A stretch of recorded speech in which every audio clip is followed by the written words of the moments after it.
to the Virtual Physiatry Mentors. I'm Dr. Sheena Bhuva. I'm Dr. Benecia Williams. And together we are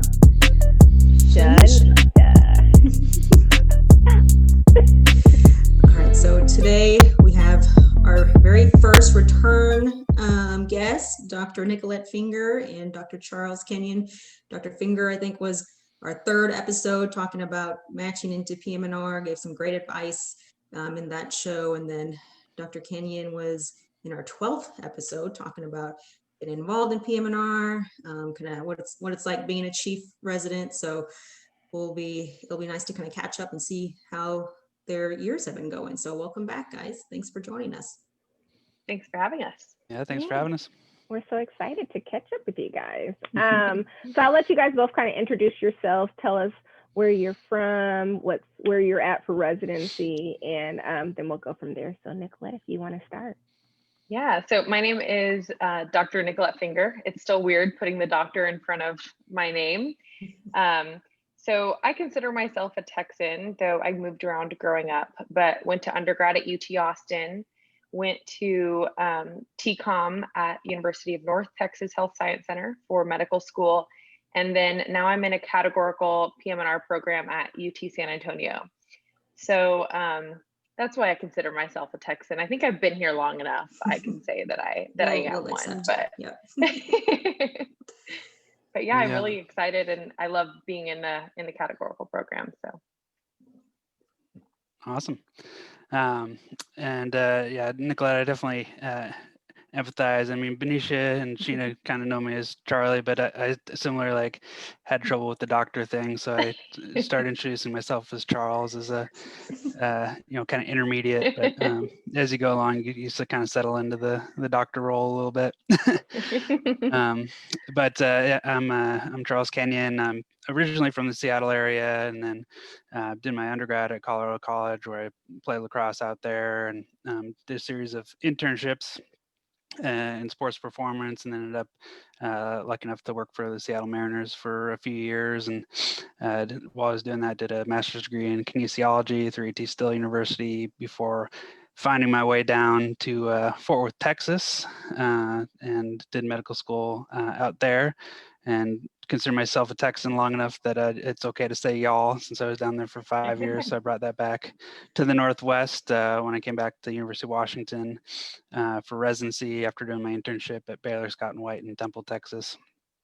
And recently, in the last couple of weeks, found out that I'll be going out to Emory for my ACGME accredited sports medicine fellowship, and will be one of the first few residents or fellows through there to do a 2-year research and leadership track. So very excited for that opportunity, and be a great opportunity to connect with a unique opportunity to connect with some old mentors out there and get some great relationships. But we're hauling the family across the country, so we're taking this week and celebrating up in the Cascades. Got a little cabin outside of Leavenworth, so nice. That's the reason for the mountain grooming. We're out skiing this morning. It's been good, but thanks for having us. If you're gonna do it, right? Yeah, gotta go big. You're gonna go big or go home.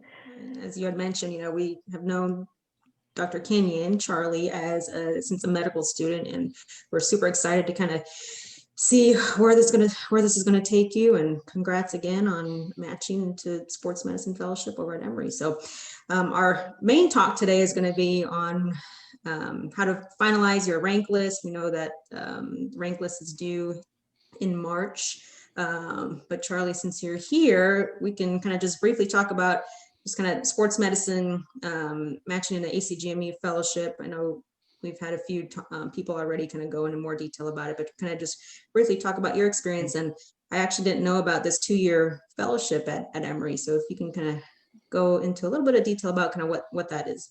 Yeah, absolutely. And interviewing during a pandemic too, right? You're the first. Yeah.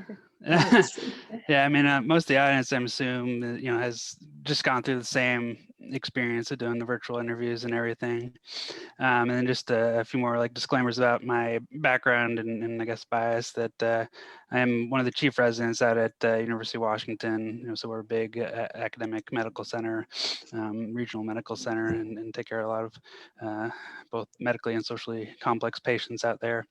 And then last year I was the president for the APM&R Fit Council, and at annual assembly transitioned over the past present role for the council. So we just had our first meeting of the year last year. It was great to connect with everybody, but it's transitioning more in that advisory role is definitely a different skill set. But in terms of just sports medicine in general, like I said, after I graduated from undergrad, I was out in Colorado Springs for my undergraduate program. I was always kind of from very early stage interested in sports science and sports performance. So what brought me out to Colorado Springs partially was that the National Strength and Conditioning Association was out there, the Olympic Training Center was out there, and kind of recognized that a lot of those resources were going to be available. So we didn't have a sports science major, but I dabbled and did some independent research projects, and afterwards did an internship first in Dallas, actually, at Cooper Institute at Cooper Aerobics, working in the health and fitness center there, doing some preventive medicine. And then went out to Santa Barbara, California for about a year and interned at Peak Performance Project, which does a lot of high-end sports performance and research out there. So from there, I transitioned and did sports science and strength conditioning work for the Mariners for about 4 years before deciding to reapply to medical school, and had a lot at the time. A lot of our primary care sports medicine physicians were osteopathic trained, so that was my model, and ultimately how I got that on my radar and ended up at TCOM. So I had quite a bit of background, but then made it a point to, I guess when I transitioned to medical school, it was different having been out of medical school or out of college rather, and working for a bit and being used to be really busy and interacting with people. So transitioning to being in the library all the time it was driving me crazy, and reached out to some adaptive sports groups and got really involved with Rise Adaptive Sports in the Dallas-Fort Worth area, and then met our shared mentor, Dr. Salad, and you guys, and kind of found physiatry through that adaptive sports side of things, and continue that through residency at University of Washington, and then full swing to going through the process and looking at Emory.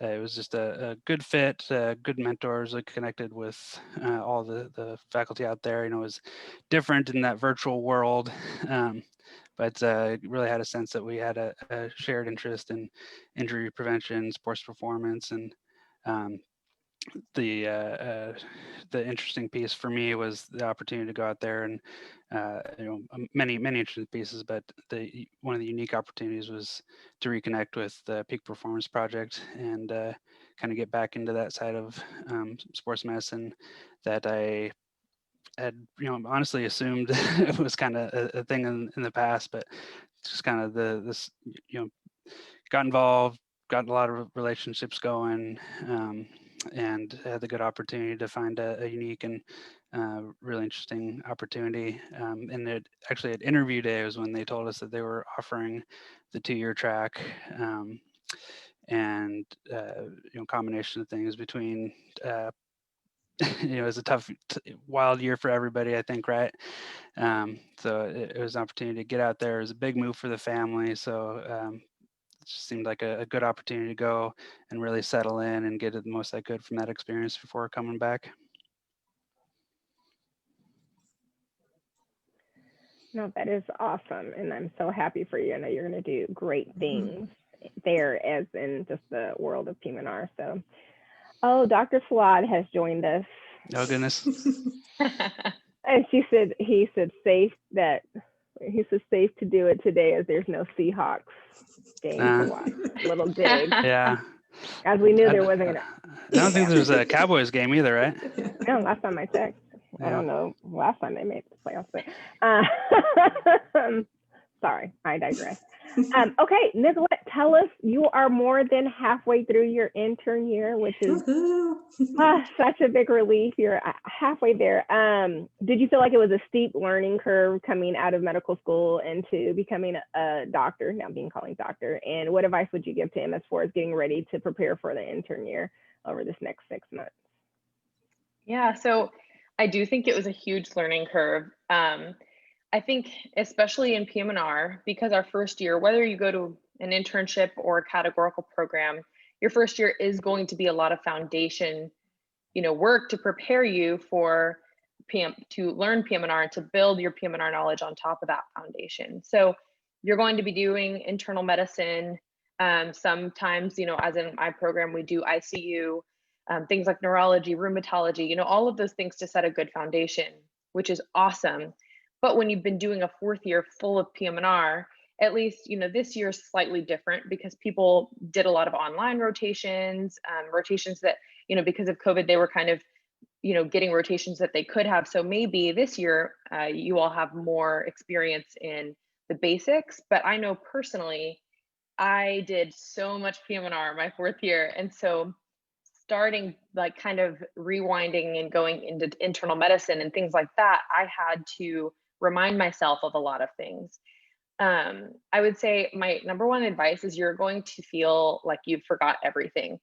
The night before your first day, you're going to think, oh my goodness, I don't know anything anymore. What am I going to do tomorrow? I'm going to show up and I'm not going to know anything. Like everyone's going to think I'm dumb, and everyone goes through that. So just know that when those thoughts hit, you are normal. Everyone is thinking the same thing. I'm sure even the smartest person in your class is thinking that as well. And so something that I talk a lot about, just like on my blog, is mindset shifts. And so that is one of my biggest, tips as to even throughout your entire intern year, you're going to have to do it. I have to do it probably a couple times a week, is when your brain reverts to, oh my gosh, I'm so dumb, I don't know anything, this attending thinks I'm stupid, all of those things, you have to kind of reflexively say, wait a minute, I'm here to learn, I'm growing, I have plenty of help, I can't make a mistake if I'm telling my attending everything I know, right? They're gonna protect me, they're gonna help me. And as long as I am working, as hard as I possibly can, then there's no problem, right? I'm not gonna hurt a patient, nothing bad's gonna happen because my attending and I are working hand in hand, right? And so, with that being said, there are things that if you're hiding things from your attending or maybe lying about checking something when you didn't, that's when a patient can get hurt. But if you are being 100% honest, oh, I didn't ask that question, I didn't think of that diagnosis, I didn't remember that treatment plan, I'm going to look it up, I'm going to study that, you're going to be totally fine. So that would be my absolute number one advice. But I think just like going to more tactical advice too, I personally really liked just lightly reviewing Online MedEd's intern guide before I started residency. I enjoyed my time, even though it was COVID time.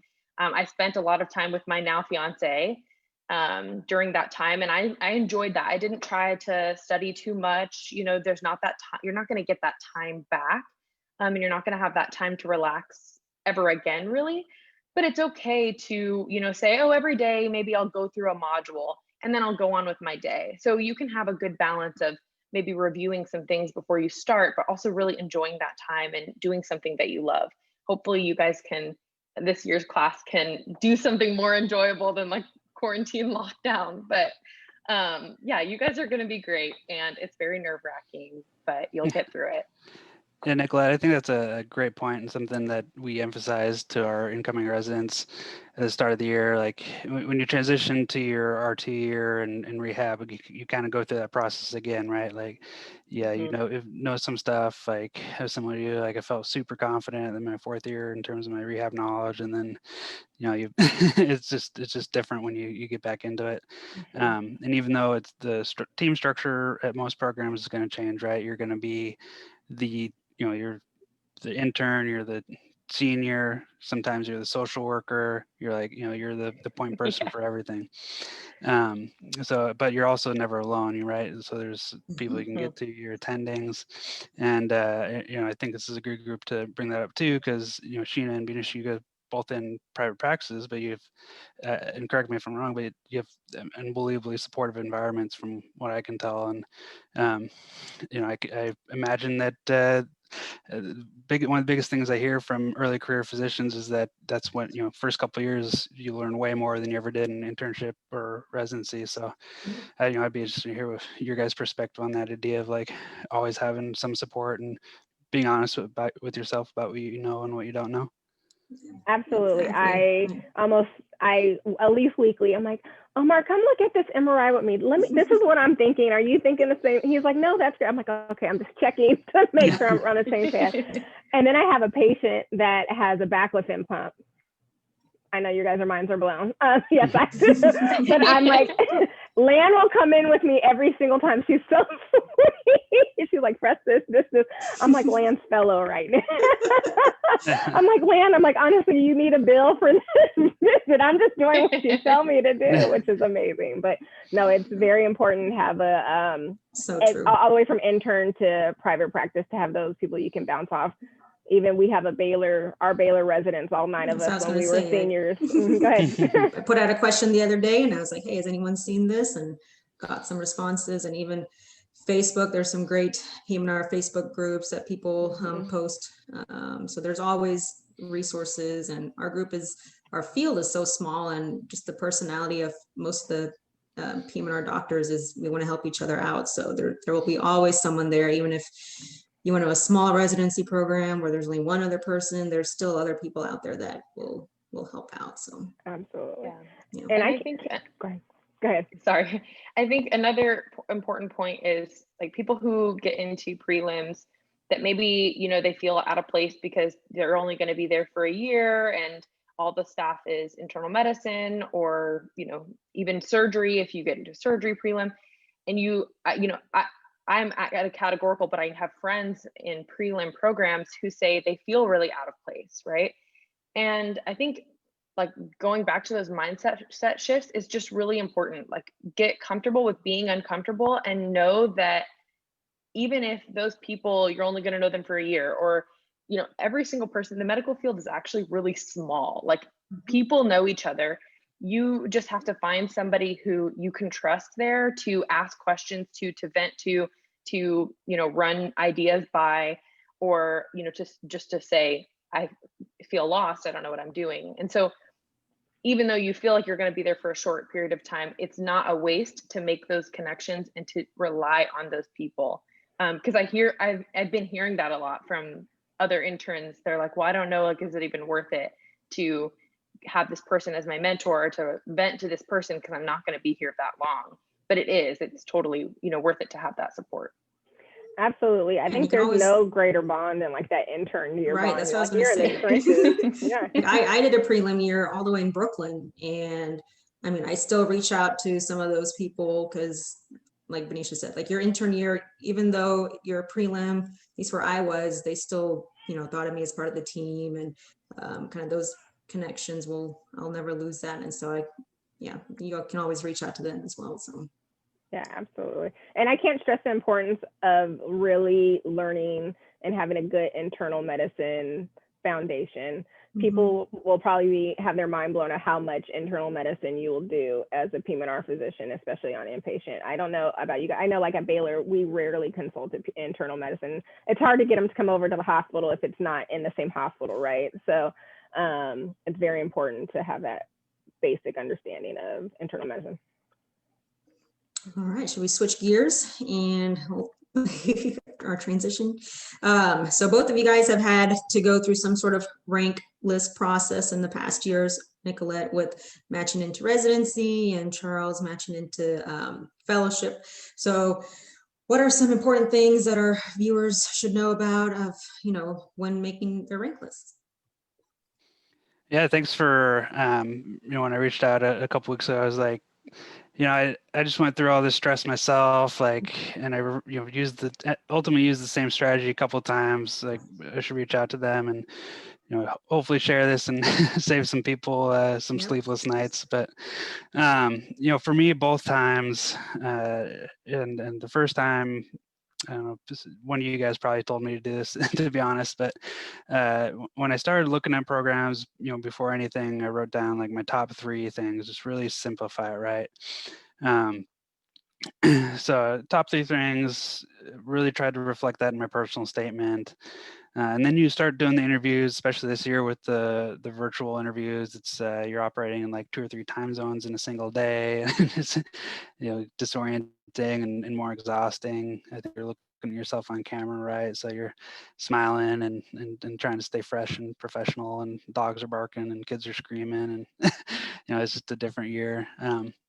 But I did that in residency, through a normal interview season, and then when I sat down to reflect on things, that was super helpful having those 3 main things, because both for residency and fellowship, my favorite program was always the one that I interviewed at last. So we're super fortunate to be in a small field and a growing field, and every program, small, big, East Coast, West Coast, I truly believe, and I get a chance through my PM&R involvement to talk to people all across the country, that there's not no lack of better term, bad programs, right?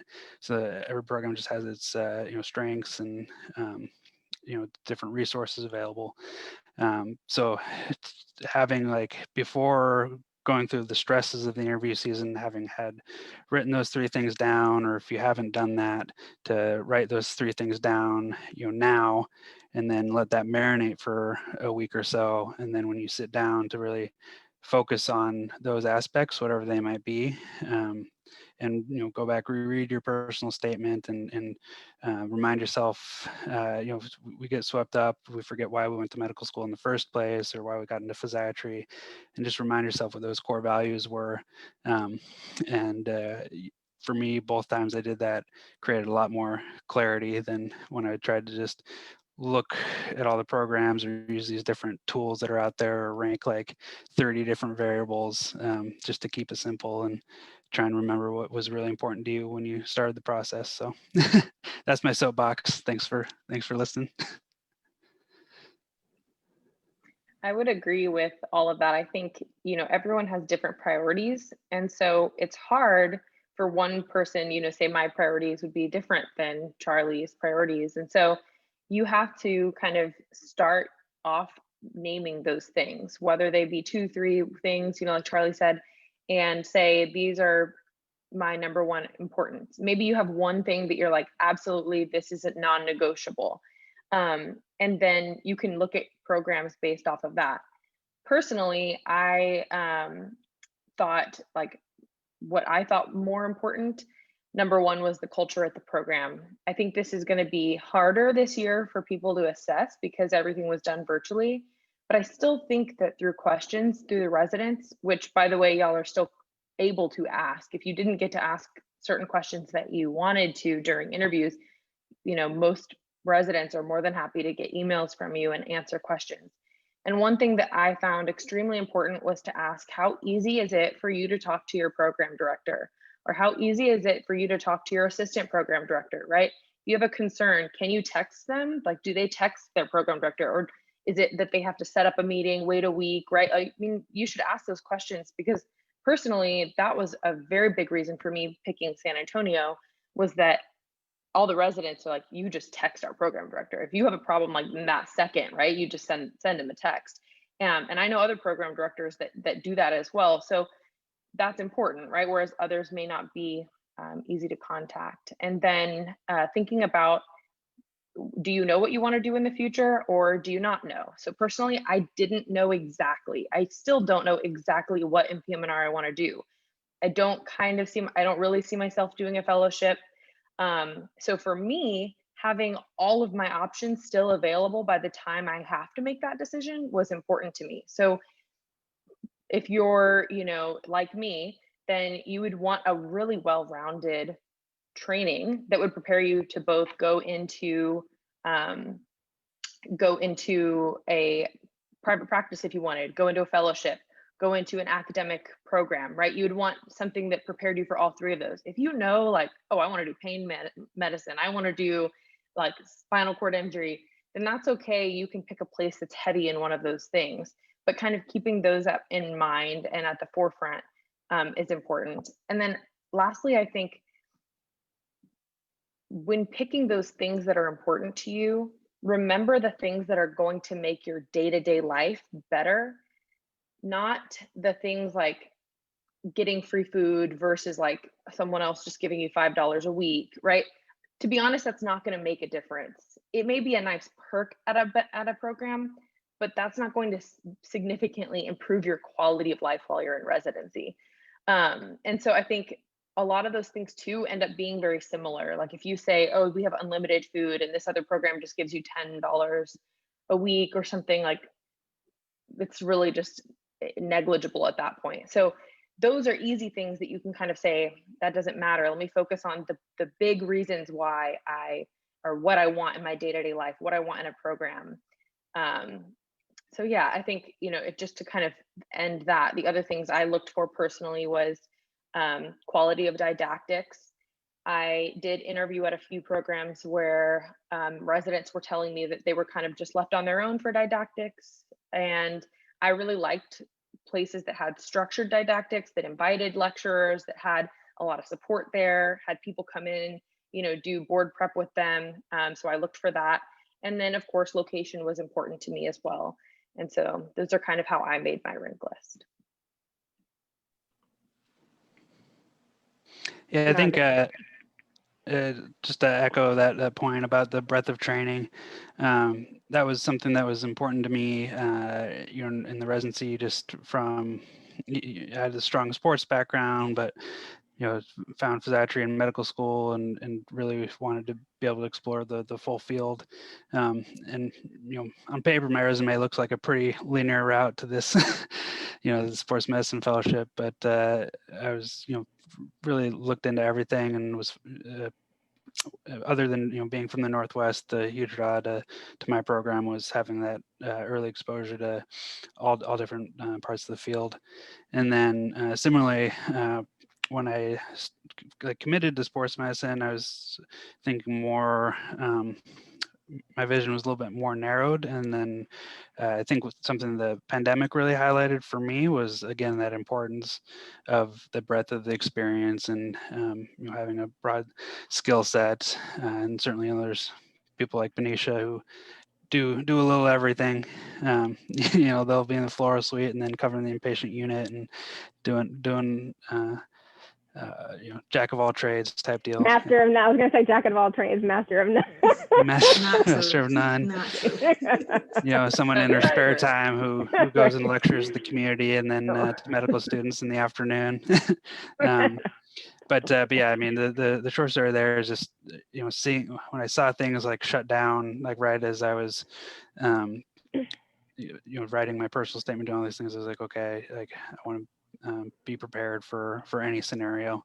Not to be bleak about it, but just you don't know where you're going to start. That's another thought I had when you were talking, Nicolet. Like, we talk about like what are your values now, but the part that's a little bit hard is you got to project like what your values are going to be in 4 years. Like, Nicolet, congratulations on your engagement very recently. Thank you. I have 2 kids that I didn't have at the start of residency. Yeah. So your life changes. When you get into residency, like if you were outside of medicine, it's just a period in your life kind of transitioning from your 20s to your 30s typically that it's kind of a transition time in your life under normal circumstances. Then you pile on some uncertainty with the match process and things like that. But it's a fun journey, and yeah. And then to piggyback on what Nicolet said as well, definitely reach out. I think most people are probably done with their interviews at this point. If not, maybe have one more session. I reach out, and the piece of advice I always like to give is like be specific, and then also be like reflective in it too, right? Like in that email when you're reaching out, say, hey, this is my goal, this is what you offer, and this is my question. like just really try and narrow it down, because I think that communicates like your genuine interest and that you've like sat back and thought about it, and B, it's just more helpful for you, because you're going to get by asking a better, more specific question, you're going to get a more honest and insightful answer. So just some more food for thought there. Yeah, and actually then to piggyback off of what you said, keep your emails very professional. Remember that even more so than ever, the program's view of you is strictly what they've seen via your application. Everything has been virtual, everything has been digital.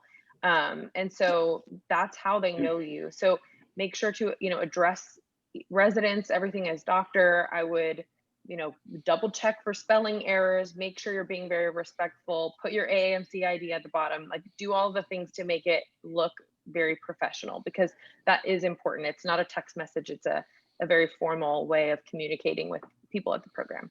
And I would say, don't ask a question that was very easily looked up on the website, right? Because Sheena and I actually get this often. People will hit us up with questions and we're like, well, clearly you didn't watch a podcast. Please refer to episode 17.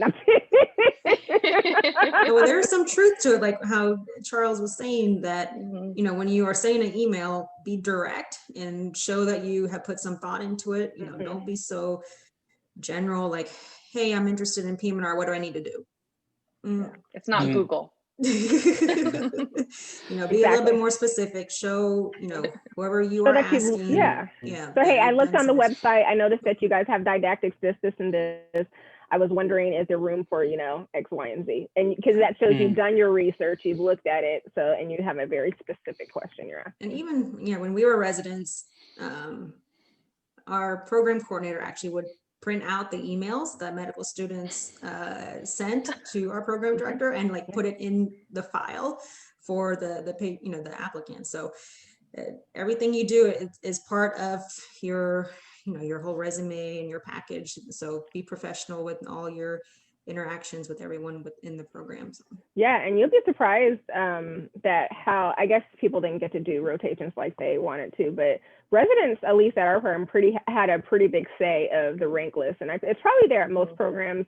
When you're a chief, you get to sit in on the rank list program where the other residents don't. But I know Sheena and I, we took into account everyone's opinion. So we had our own rank list as residents that we were able to bring to the meeting, like, hey, this is what the residents thought. So it holds a little bit of stock. So be professional with everybody. I mean, every program is going to be different in terms of like those logistics. But I think when it comes down to with the residents, right, like all you really care about is like you want somebody who's going to be positive, they're going to be a good teammate, and they're going to be accountable. So this year's how you communicate that has been a little different, and I empathize with everybody. Having gone through that myself with the virtual interviews this year, but the simple way to do that is, like you said, just take care of the simple stuff. Like Nicolet said, just be professional, be precise. When we had our TCOM like pre-interview session with everybody, just like the alumni group there. There's probably some people on this call remember my rant, my soapbox from that session, but that was like this thing that we talked about a little bit that comes up, like what's the culture of the program? And I think that's a good question, but I don't think it's very specific, and it's going to mean something very different to everybody. So I think if that's something you're still trying to clarify, I would spend some time thinking what culture means to you and what parts of those things are important. I think Nicolet's example of like accessibility to mentors and or program director, I think that's a pretty specific thing that means something specifically in terms of like program culture and support. So again, just when you reach out, have thought through it like you would. And the more specific you can be, the better the information that you're going to get. That's great advice. Yeah. we're going to open up the questions on audience in just a second. I know we already have some both on Instagram and on Facebook. But did any of you guys make any last minute changes to your rank list? And would you advise people to do this or not to do this? I did not. I had so my number one, I solidified, later in the year and said, this is my number one. And I didn't change that after that. But there were programs underneath that I was kind of switching around until maybe a couple weeks before. But I even set a rule for myself that like the day before, all I would do was log on to make sure that it was actually there, but no changes were allowed to be made. Like, because I feel like, at least me personally, I know myself. I know that I have a tendency to overthink things, especially when under pressure. And so I didn't even allow myself to touch it. I was like, you cannot click the edit button. You can only log on and make sure that everything is there.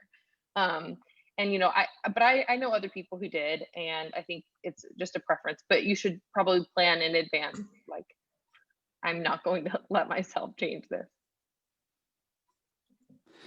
Yeah, in terms of last minute changes, I don't remember, certainly in the weeks like coming up to it. Yes, but both times I was married, and this time we had the family. So we sat down pretty seriously a couple of times and said, hey, are we like ready for this big move across the country? Things like that. And once we set it, it was pretty well set. And I think, again, one thing that helped with that was having had that, like, you're trying to simplify the 2 or 3 things that were most valuable for that experience in my education, whether it was residency or fellowship, really helped, solidify and give confidence to that. But it's just so weird, right? Because it's kind of a preference list, but I think ultimately, like, it always ends up how it's supposed to be. And like I said, I'm a firm believer that there's no program that wouldn't be a good fit, or we're blessed to work in this field where there's so many people who reach out and help you out and promote you and elevate you. So just have some faith in the process, I guess, would be the lost sleep is not worth it at the end of the day, because you've already done I tried to say this every day, every interview day, you've already done all the hard work, right? Like, this is should be a time to kind of celebrate all that work and look forward to the future, because really, I think in most cases there's not any bad outcomes. I agree. Yeah, all programs are really great for PM&R, and it's such a small field that we all interact and talk. And residency, and I tell people this, like, residency is not, it's fun, but like, you are going to work hard no matter where you go. And every residency, every resident will have the same complaints. So there's plenty of times like we would complain, but that's residency. That's what you're here to do, is to learn and to work hard. And so, yeah, I would take, that's going to lead us to some of the questions that we have. Someone asked on Instagram, what role do letters of intent play? Good question. So I know this is probably something that's very individual for people. I think in broad strokes, if you're gonna tell somebody that you're ranking them number one, only make sure that that's honest and make sure that you've made up your mind. So it's something that I did both times, but just because of the circumstances around both residency and then fellowship, I was for residency, it was being close to family, and like I said, having broad exposure, and then some really unique research and mentorship opportunities for fellowship that I had, kind of predetermined. It was like, yes, beyond any doubt, that's where I am. And, that might have been the 11th hour, and I sent it last minute, but I made sure that I had had that discussion with my family, and that we were open to any outcome. And so it's something I've done, but I think the overarching wisdom is don't overcommit yourself either. I think, yeah, I think the same thing. I personally did send a letter of intent to my number one program, but as always, and as Charlie said, you have to be honest. So don't send it until you know for sure that's your number one that you're ranking. And then I think another important distinction there is some people have trouble like with the difference between thank you notes and letters of intent. So a thank you note, you can send that to anyone who is open to communication. If they tell you not to send communication, do not do that. But if they say, oh, here's my email, you guys feel free to email me. It's totally okay to send thank you note. And thank you email for just thank you for the interview. I like talking with you about XYZ. But a letter of intent is specifically saying I'm ranking you number one or you're my top program. And so be very careful when you send that. That should go to one program who you're truly ranking first. Yes, don't send it to 2 or 3 or 4 because that will that will leave a bad taste, and people can find out. So yes, and yeah, and Sheena and I both know of an experience like that, and it left a bad taste in some mouths. So don't do that. For me, I sent my top 3 programs. Hey, like I'm ranking you highly, but my number one program, which is Bakeler, was the only program. It's like, hey, I'm ranking you number one. This is where I want to go. I think something else I can tell you, they tell you not, you're not supposed to have any communication, but sometimes residents from other programs you've interviewed at, they might interview like, hey, do you have any questions? We enjoyed having you, let us know. And I think if a program reaches out to you and says something like that, I think chances are they're probably ranking you pretty high as well. So that's something to consider. All right, Dr. Salad has a few questions. So first one is, when doing your rank list, how much advice is too much? So he has students that come up to him all the time with so many things people have told him, some good, some mythical, is what he says. So how many people did you vet this all with when actually making your own rank list? So personally, I talked it through with my now fiance because we had plans to, be engaged and married, and we knew that that was an important factor in our relationship. But he was the only person I really took, true rank list advice from. Of course, I asked residents specifics about their program, right, to make that decision myself. But I didn't take in true rank list advice from anyone else. We just had a serious discussion, my fiance and I. So. Yeah, I would say, similarly, both times kind of like having a list and then sitting down with my wife and talking through that. Most of the like post-interview questions I asked, just I was more so for fellowship, just because I had the 2 kids, and here where we are, we have a lot of family support. So I was just, I don't know what people give as advice, but I was just always very honest about my family situation, especially looking at busy sports fellowships where I'm going to be spending oftentimes multiple times a week covering a game or something like that.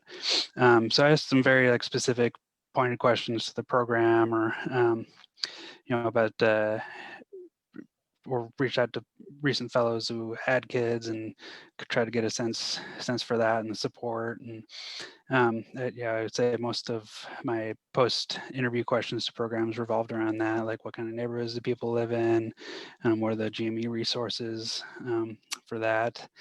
But we kind of kept the bubble pretty small. I think if somebody came up to me, I'd give them that advice that I've said a couple times, like, what were those things? Go back, read your personal statement, and try to simplify it as much as possible. Yeah, I think to piggyback off that, if somebody is giving you like specific advice, someone other than, of course, like your family or people who are actively involved in this decision, but if someone's giving you specific advice, like, oh, you should rank this program over this program, ask yourself why they're maybe giving you that advice. Maybe they're at that one of those programs and they really want you, and that's awesome. But that doesn't necessarily mean you have to take that advice and implement it. So, no harm in listening to people who just offer their advice to you. But the decision, comes down to what you're going to want. You're going to spend, 3 to 4 years here, depending on if you're categorical or advanced, and this is very important. This should be a personal decision for you. And it definitely shouldn't have anything to do with prestige either, because I know, a lot of the times people are like, oh, well, I hear this program's more prestigious than this program. And that definitely, doesn't, we all know the Doximity rankings just change all the time anyways, so it should be personalized to what you feel is important and what you and your family or whoever else is going to live that with you. That should be number one. Yep, agree 100%. Yeah, I think, sorry, knocked over my mic there.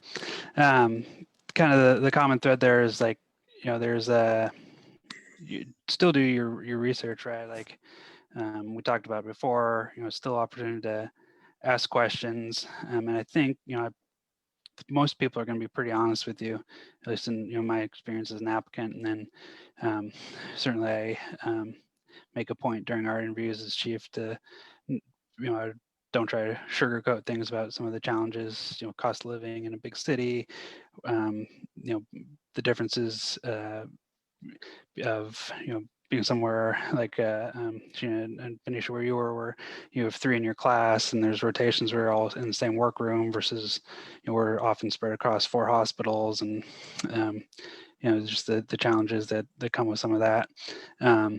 But just differences really. I mean, it's most people will be honest with you, and ask specific and pointed questions, and like I said, you're going to get good answers, and hopefully it clarifies things for you. But like Nicolet said too, everything grain of salt, and it's reflect and be specific and thoughtful, but don't dwell and don't go down the rabbit hole too much, because it's going to be a journey, and you'll have fun no matter what.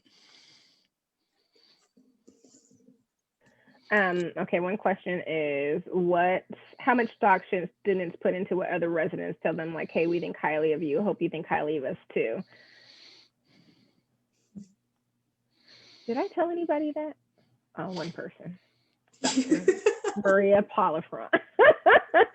You guys, I loved Maria so much. I told Dr. Hamilton, I said, if Maria doesn't come here, I'm quitting residency tomorrow. That's great.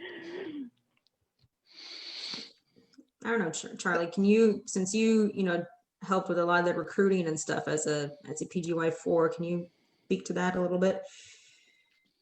Yeah, I think I don't know. I had a pretty unique experience to that regard. The program where I'm at, I had it's the only program in the region near my family, so I'd put a lot of stock in like trying to get a audition or away rotation there, and was denied for that rotation. So like mentally that was a weird spot, but I'd been rotating with Dr. Slot, with you, Sheena, and then both of you guys, like, went out of your way to help facilitate getting me over to do the rotation at Baylor. And I had when I was doing my rotation there, because of being involved and doing a lot of volunteer work and meeting you guys, when I was rotating there, I already knew 7 out of 9 of the residents. And so I was, I say that just in terms of like, I knew a lot of people on a personal level before a professional level when rotating over there. So, the extent of those relationships were different than if it was somewhere for 2 weeks or 4 weeks. And this year, I think, a lot of people were challenged to get really intricate relationships. I mean, I had a lot of people reach out over social media, which I thought was awesome. It was great to, shoot around there. But I don't know, again, everything with a grain of salt, but if it's somebody that you have a good relationship with, and you can honestly like step back and say, hey, I worked really hard and I was a good teammate, I think I don't think anybody will say that. Like, I don't know why you would, like, maliciously. No one's gonna like lie to you and and tell you they liked you just to make you feel good. That's not, I don't think, gonna happen. But also just being realistic and realize that some programs, there may be a lot of resident input, others might not have any, and yeah, I don't know if a Yeah. clear answer if that was helpful. No, to it could, anybody or I not, agree. but- It could go both ways because I Yeah. experienced that, right? Like I had a non-AC Jamie sports For and fellowship, spine yeah. fellowship program director told me he was going to match me and didn't. So Right. Womp So womp. make your list based on your personal stuff. Don't let anyone else influence it. Don't, that's the good thing about the match is the match favors the applicant, I think, unless something has drastically changed. So, make your rank list based on what personal qualities you're looking for, those 2 or 3 things that Nicolet and Charles had talked about. So, yeah. we want to give and I a think shout out. I Sorry. was exactly going to, what were you going to Oh, say? God. I just want to say shout out to Dr. Monica Verduzco Gutierrez. She's on. She said, hi, guys. Oh, hi. We'll ask her I was questions. going to echo, what Sheena said is it's great if you're getting residents tell you that, oh, we really like you and we'd love to have you here. You should just take that as a positive that you impressed them. You did a great job. Something on your application or in your interview was really good. So take that as a compliment and you should feel good about yourself, but it shouldn't influence where you rank them. And you're also never pressured to tell them, and like you don't have to give them any indication as to like, oh, thanks, I'm ranking you guys highly, or like you can just say thank you so much, that means a lot to me. And they're not looking for you to tell them where you're ranking them either. They may just truly be impressed by you and want to tell you that. But still, I got some of the best advice from Dr. Salad when I was making a rank list, saying like, but am I going to let certain people down if I rank a program over another program? And he was like, yeah, but Nicolet, you're going to be somewhere for 3 to 4 years. Like that's not a decision to make over letting someone down because they really liked you, and wanted you there. And so I think that's the way to think about it. Take it as a compliment, but still make your rank list how you want it. Absolutely. Yeah, the way I kind of navigated that, like Nicolet, you made a great point of like, there's been like thank you and love letter. So like in my, like thank yous, like pretty much universally, particular fellowship, I think it was a little more generic in residency, but for fellowship, I was like, hey, here are the XYZ reasons why I think this would be a good fit. And everywhere I interviewed, like I said, I thought it would have been a great fit. So I communicated what particular parts of my interests I thought matched up well, and they had the support and resources to help me in my professional goals there. But there were there was only one place where I said, hey, like this is the top choice. And I think again, small field, great history of people reaching out and helping each other. And I think, even though it seems like this one like finite moment in time, like match day, you open up your letter and that's it. Like, no, you're going to come across these people again. Just the beginning. Just the beginning. Dr. Hamilton had written one of my letter recommendations, and a couple years later, I'm on a PM&R committee with her. Co-residents, people you interviewed with are going to be your co-residents. Yeah.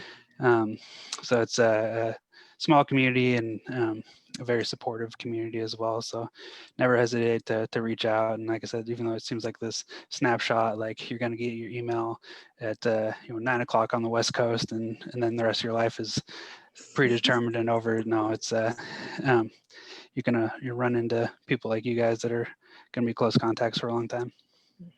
Absolutely. Dr. Monica wants to know, why is everyone ranking UT Health San Antonio #1? Dr. Slot asked another quick question. He said, is attending the APM&R conference helpful as an MS4? When it was I found live, it very helpful. Mm-hmm. Yeah, I found it very helpful when it was live. I think, was it them who sent an email saying this next year, I think they're going to try to do it in person, or they're planning it so far. But I think any connections you make help. And I tell this to people too, that this year, that doesn't change. I mean, the way that you make those connections change, but just because things are virtually, you can still make those.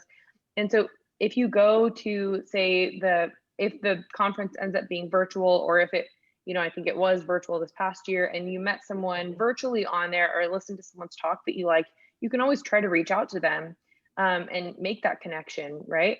So I think that those conferences are great for meeting people with similar interests as you, people who've done research in a field that you're interested in doing research. I think it's extremely helpful. And, you know, even just the residency fairs, if this does become in person this next year, one thing that I did was at the residency fairs, I set, okay, I'm gonna go see everyone who I interviewed with and who I already interviewed with, and tell them like, hey, great to see you again, nice to see you, blah, blah, blah. And then also go see anyone who I haven't yet interviewed with that I either wanted to or had an upcoming interview with. Because then I could also introduce myself and say, oh, I have an interview with you on this date, or I don't have an interview with you, but I'm interested. And so that really, really helps. And when you do that, having key points like Charlie mentioned earlier to actually talk about, because you can just walk up, you know, at those kind of things, you can walk up and just say, hey, I'm interested in your program, because those are more casual, but it makes you stand out if you have a specific topic you want to talk about or a question you want to talk about. I agree. We got about 3 minutes before we have to wrap up. This hour went by so fast. It did, went by quickly. Sheena, I almost stole your question. Do you? No, well, I'll do it. I'm sorry. We asked you guys this question last time, what you would be if you wouldn't be a PM&R physician. Has your answers changed from last time? I don't remember what I said, but it was probably that I would be a nutritionist. Yes. Yeah. And I wouldn't change that. Yeah. That's typically my answer. Like that's typically because that's pretty consistent. I was a nutrition major. I'd probably be a nutritionist. Yeah. I guess that's if I couldn't be a physician at all. But yeah, I can't remember specifically what I said, but usually I either say like I'd be back to being a strength coach and sports scientist, or I say that I'd be like a ski guide. That would be a good one. So that's a new one. Yeah, I think last time you said. Yeah. But yeah, I think, you know, either falling back on the old skill set, or, you know, right now I'm up in the mountains, so I'm a little bit biased towards that.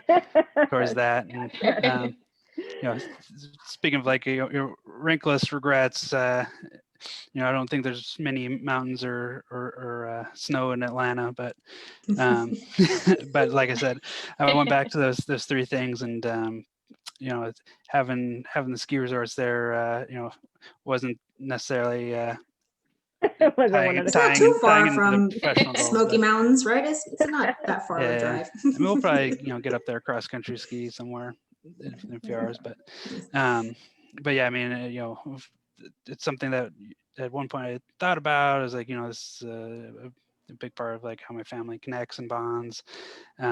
But at the end of the day, like some of that stuff wasn't in the, you know, those top three things that I'd outlined. And, you know, it's about the long-term goals and long-term goals. You know, and like I said, we'll get out into the Appalachians and play around a little bit and you know, make some new discoveries, new adventures. There you go. All right. Well, thank you guys so much. It was so nice to catch up, and we look forward to kind of seeing where you guys end up, and we'll always follow your careers, and we're here if anything ever pops up and we can help in any way. So if any of our viewers have any questions as to rank lists or anything else PM&R or life related, how can they get a hold of you? So my Instagram is nicolet.life. So just NICOLET.LIFE. And you guys can message me there, and we can talk about pretty much anything. I have about 10,000 less followers than Nicolet, but my professional accounts are at C_Kenyon DO, I'm pretty sure. In both Instagram and Twitter. But then my email is cdk4@uw.edu, and that's publicly available on our residency website as well. So I told a lot of people to reach out. Surprisingly few have, but like I said, it's still an open door, and we got a couple weeks left, and you know, don't be too scared. I hope I don't scare anyone off about asking questions. Just try and provide positive feedback. Just, you know, be specific, and I'll be honest with you. So Awesome. Thanks, guys. We appreciate you for tuning in, and we will be back in 2 weeks. Bye.